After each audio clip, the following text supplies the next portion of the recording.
시편 85번째 시간입니다. 오늘 말씀은 시편 78편 54절부터 72절 말씀입니다. 70절부터 72절을 합독하고 시편 78편 두 번째 이렇게 시간을 나누도록 하겠습니다. 그러면 시편 78편 70절부터 72절 말씀을 한 목소리로 합독하도록 하겠습니다. 또 그의 종 다윗을 택하시되 양의 우리에서 취하시며 전양을 지키는 중에서 그들을 이끌어내사 그의 백성인 야곱 그의 소유인 이스라엘을 기르게 하셨더니 이에 그가 그들을 자기 마음의 완전함으로 기르고 그의 손의 능숙함으로 그들을 지도하였도다. 아멘. 자, 그랬죠. 시편 115편 중에서 시편 150편 중에서 가장 긴 시가 119편입니다. 그 다음으로 긴 시가 이 시편 78편이라고 그랬습니다. 72절까지 있기 때문에 몇 번에 나눠서 봐야 되는데 이렇게 나눠 볼 보다는 좀 빨리 보는 게 나을 것 같아서 지금 두 번에 봅니다. 이 시는요 이스라엘 역사를 회고하는 그래서 이 역사시로 이렇게 들어갑니다. 그래서 교훈이라는 의미를 가진 마스길이라는 그런 단어가 있기 때문에 이 출애굽 시대부터 다윗 시대에 이르기까지 이스라엘이 지난 과거에 경험한 하나님의 사랑과 그에 반하는 그들의 죄악상을 회고하는 가운데 현재 이스라엘 백성들과 그 후손들에게 영적으로 각성하라 또 깨달으라라고 하는 같은 교훈을 주는 그런데 목적이 있기 때문에 지혜시입니다. 역사시면서도 지혜시라고 보시면 됩니다. 이 다윗 시대 때 3대 악장이었던 아삽이라는 인물이 지었다라고 보고요. 그래서 솔로몬 통치 초기에 이 시가 지어지지 않았을까라고 추정합니다. 세부적인 내용을 우리가 봤죠, 그죠? 총 4부분으로 나누는데 지난주에 두 부분을 나눴고요. 이제 오늘 이어서 이제 두 부분을 나눕니다. 그럼 첫 번째가 1절부터 8절이었죠. 한번 정리를 해보면 이 시인 아삽이 이스라엘 백성들을 향하여 이스라엘 역사를 내가 회고하고 이것을 통해서 너희들에게 메시지를 전하려고 하니까 너희들은 뭐해라? 그 메시지를 잘 들어라 라고 하는 그런 내용입니다. 그래서 당시 이스라엘 백성들로 하여금 그 조상들의 죄악을 답습하지 않도록 하기 위해서 이 시를 이렇게 기록했다고 보시면 되겠습니다. 그래서 9절부터 53절은요. 하나님의 무한한 사랑에 반하여 늘 하나님 앞에 반역하고 불순종으로 일관했던 이스라엘의 과거 역사를 이 사울 시대까지 이렇게 이제 다루는데요. 이스라엘의 대표적인 지파였던 에브라임 자손을 이렇게 부르고 또 그 중심으로 하나님 앞에 배반하고 불순종을 했던 그런 부분들을 회고하는 그런 내용으로 보시면 됩니다. 자, 이제 세 번째 부분 오늘부터 이제 볼 건데요. 바로 이제 54절부터 64절입니다. 역시 에브라임 이 지파의 영향력 아래에서 이스라엘 백성들이 가나안 정착 후에 범했던 이 가증한 우상 숭배의 어떤 그런 죄와 그 결과에 대해서 지금 기록하고 있다고 보시면 됩니다. 그래서 54절부터 55절을 먼저 보면요. 그들을 그의 성소의 영역 곧 그의 오른손으로 만드신 산으로 인도하시고 또 나라를 그들의 앞에서 쫓아내시며 줄을 쳐서 그들의 소유를 분배하시고 이스라엘의 지파들이 그들의 장막에 살게 하셨도다. 그래서 54이 55절은요. 하나님께서 이스라엘을 가나안 땅으로 인도하시고 가나안 족속을 쫓아내신 이후에 그 땅을 이스라엘 백성들에게 기업으로 분배해 준 사실을 지금 기록하고 있는 부분이에요. 그래서 성소의 영역 곧 그의 오른손으로 만드신 산, 이 산은 바로 시온산을 가리킨다고 보시면 되고요. 그래서 물론 여기서는 이제 좀 더 넓은 의미로 하나님께서 당신의 백성의 기업으로 택하시고 당신이 특별히 임재하여 계시기로 한 가나안 땅 전체를 의미하기도 하기도 합니다. 어쨌든 그 땅을 누구에게 주었단 말이죠? 이스라엘 백성들에게 주셨다 이 말이죠. 그런데 이제 56절의 시작이 이랬습니다.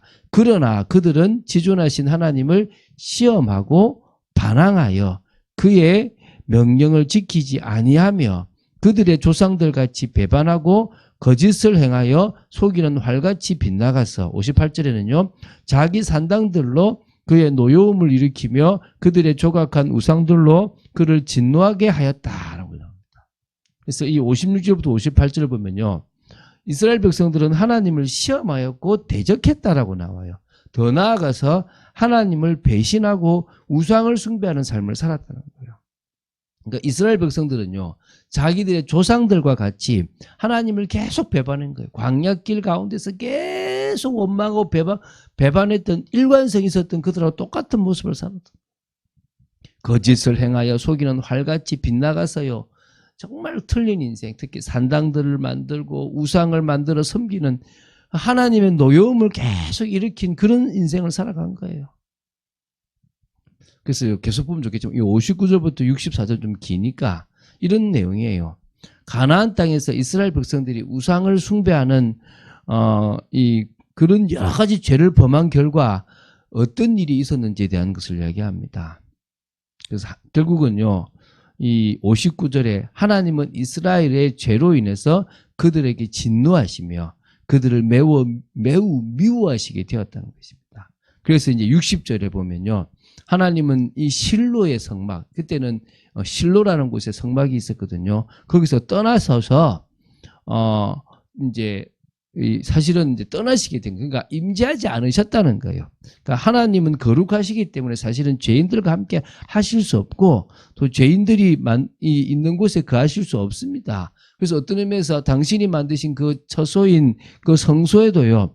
당신이 계시지 않기로 하시고 떠나셨다라는 그런 표현을 쓴 겁니다. 그래서 이거는요. 61절에 나오는 것처럼 이스라엘이 이 여러 재앙들을 이렇게 닥치게 되었다라는 그런 부분입니다. 그래서 특별히 그때 엘리 제사장이 있었잖아요. 그 제사장의 그 상황을 지금 설명하고 있습니다. 그래서 61절에 보면 그 하나님의 은혜가 떠나버리니까 하나님의 그 능력된 자 곧 하나님의 영광이 대적의 손에 이제 결국 뭡니까? 포로가 되어버렸고요. 하나님이 결국은 뭡니까? 이 언약궤가 빼앗겨 버렸다. 이 의미가 합니다. 이게 지금 하나님의 능력된 자가 이게 뭡니까? 이 언약궤를 의미하거든요. 이게 지금 포로가 그러니까 블레셋에 이렇게 뭡니까? 가져가 버렸다는 거예요. 그래서요. 결국은 그 블레셋이 그것을 탈취해서 자기 그 아곤신에다가 두고 막 이런 일이 벌어지지 않습니까? 그리고 지금 이게 엘리 시대 때 이 일이 벌어졌는데요. 그때 결국 뭡니까? 블레셋의 칼에 이스라엘 백성들을 넘겨줘가지고요. 청년들이 불에 막 살라지고, 그러니까 처녀들은 청년들이 없으니까 결혼할 수 없으니까 그런 결혼의 노래도 부를 수가 없었고요. 제사장 홈니와 비느하스, 이 엘리 제사장의 아들들인데요. 그때 죽었고요. 그 아버지였던 대제사장 엘리도 이스라엘의 패전과 아들들의 전사 소식을 듣고 충격을 받아서 쓰러져 죽고 말았거든요. 이게 이스라엘의 역사거든요.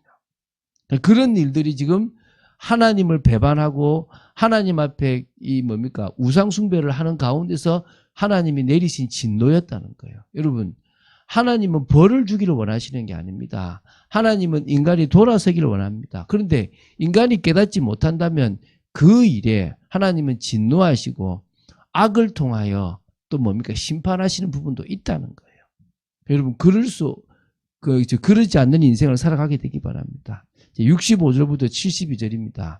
그래서 이 에브라임 지파 중심으로 살았던 이스라엘의 역사가 계속 배반과 불순종으로 일관하게 되므로 하나님의 이 심판을 받아서 그 역사가 종결되었어요. 그래서 에브라임 할 때는 결국은 그런 의미가 있거든요. 그래서 하나님께서 유다 지파 즉 다윗을 택하여 하나님이 택하신 백성이었던 이스라엘을 양육하게 하셨음을 지금 이제 기록하고 있습니다. 그래서 65절부터 이제 72절인데요. 한마디로 쭉 보면 이런 겁니다. 여호수아 이후에 에브라임 지파 중심으로 진행하고 모든 것을 해나갔던 그 역사들이 이제는 그들이 교만하여서 어떻게 됩니까? 결국은 에브라임 지파, 다시 말하면 이스라엘의 그 중심을 옮겨버리셨다는 거예요. 그래서 요셉의 장막을 버리셨다라는 그런 표현이 나오고요.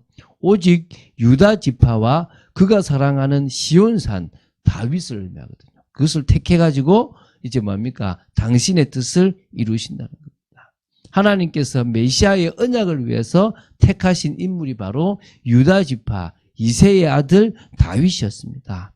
그래서 택하셨던 곳이 뭐냐면 이 다윗이 양의 우리에서 양을 너무 잘 치고 하나님의 말씀에 순종하고 겸손히 나아갔던 그때에 하나님은 다윗을 택하셨습니다. 부르셨다는 거죠. 그래서요, 하나님을 향한 올바른 믿음과 겸손함, 또 성실함, 이 모든 가운데서 이 전양을 너무나 잘 지켰고 잘 기렀던 다윗. 그래서 그 다윗에게 하나님은 하나님의 백성인 야곱, 이스라엘을 다 맡기 버리신 거예요. 그래서 여기서 작은 성실을 봤거든요. 아, 그렇구나. 내게 맡겨진 작은 일에 성실한다면 하나님은 큰 일을 맡기는구나. 달란트 비유도 그렇잖아요. 네가 작은 일에 충성하였으니 내가 큰 일을 맡기겠다. 하나님의 방법입니다. 그래서 다윗은 자기 마음의 완전함으로 이 믿음인 거죠. 이스라엘을 기른 인물이고 그의 손에 능숙함으로 이스라엘을 지도한 그런 성실함과 실력이 있었던 그런 인물이라고 이 아삽은 평가하고 있는 것입니다. 그래서 결국은요, 하나님이 쭉 역사 가운데서 지금 이 다윗을 쓰셔서 다윗에게 언약을 주셨던 그 이유를 지금 쭉 설명하는 거예요. 이스라엘은 계속 배반했다. 이스라엘은 계속 떠났다. 여러분, 뭘 그래 원망할 일이 있습니까? 우리가 하나님 앞에 받은 구원이 얼마나 큰데요. 우리가 지금 주님한테 받은 은혜가 얼마나 큰지 여러분 아셔야 돼요. 전 세계에서 가장 큰 부호, 가장 똑똑한 사람이 있다고 해도요, 그 사람이 갖지 못한 구원을 가졌어요. 아, 그건 나중에 일 아닙니까? 여러분들이 추구하는 육신적인 것 때문에 우리가 지금 망하고 있는 거예요. 여러분들이 망하고 저도 망할 수 있는 거예요. 그것을 내려놓고요, 영적인 것을 바라볼 때 우리는 진짜 승리하는 거예요. 그런 의미에서요, 없어도 되는 거예요. 아예 없는 게 더 나을 수도 있는 거예요. 오히려 우리는요, 하나님의 음성에 귀를 기울이게 될 줄로 믿습니다. 하나님이 하시는 부분을 봐야 될 줄로 믿습니다. 그 응답의 자리에, 그 축복의 자리에 저와 여러분이 가야 될 줄로 믿습니다. 그런 귀한 응답과 비밀을 누린 여러분 되시기를 주 예수 그리스도 이름으로 축원드립니다. 주는 그리스도시요 살아계신 하나님의 아들이심을 고백합니다. 오늘도 말씀 따라가기 원하며 이스라엘의 역사를 보며 아직도 저희들 속에 불신앙하고 원망하고 또 우리도 모르게 하나님보다 더 사랑하고 더 하나님의 자리에 두려고 하는 것이 있으면 내려놓게 하시고 오직 다윗과 같은 중심으로 하나님께서 우리에게 맡기신 모든 일에 최선을 다하며 하나님의 언약과 뜻을 이루는 저희들 되도록 지켜 주시옵소서. 하나님의 음성에 귀를 기울이기 원하며 하나님이 하시는 부분을 따라 인도받기를 원합니다. 역사하여 주시옵소서. 주 예수 그리스도 이름으로 기도드립니다. 아멘.